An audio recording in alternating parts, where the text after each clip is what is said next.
अस्सलाम वालेकुम, मैं हूं हुरैन फातिमा और आप देख रहे हैं हिमायती न्यूज HD चैनल। नजर डालते हैं आज की अहम खबरों पर। ये खबर एक बड़े स्कैंडल को बेनकाब करती है, जहां मलीर बिन कासिम पुलिस की मुबैना मिलीभगत से पाकिस्तान स्टील मिल का कीमती लोहा और रेलवे की पटरियां सरेआम लाहौर मुंतकिल की जा रही हैं।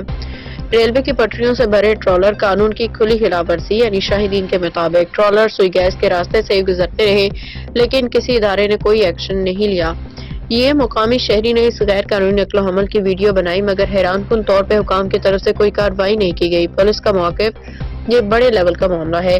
जब इस मामले पर मलीर बिन कासिम पुलिस से सवाल किया गया तो उनका कहना था कि ये बड़े लेवल का मामला है और वो इसमें कुछ नहीं कर सकते। इस बयान से ये सवाल उठता है, आया कानून सिर्फ गरीबों के लिए जो एक नट या बोल्ट उठाने या पकड़े जाते हैं, जबकि बड़े पैमाने पर होने वाली चोरी पे आंखें बंद करी जाती हैं। इदारों की खामोशी, सरकारी सरपरस्ती में लूटमार। ये भी कहा जा रहा है कि एक मुकामी कबाड़ी जिसे मिठू कबाड़ी के नाम से जाना जाता है, मुबैना तौर पे इस कारोबार में मुलविस है। हैरानकुन तौर पे ये सब कुछ खुलेआम हो रहा है और इदारे खामोश है।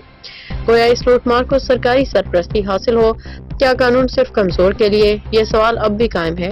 अगर एक आदमी किसी छोटी चीज ये पे पकड़ा जा सकता है, तो बड़े पैमाने पे होने वाली इस चोरी पे कार्रवाई क्यों नहीं हो रही? क्या इंसाफ सिर्फ गरीबों के लिए? मोहम्मद वकार भट्टी की मज़ीद अपडेट्स के लिए देखते रहें हिमायती न्यूज HD चैनल।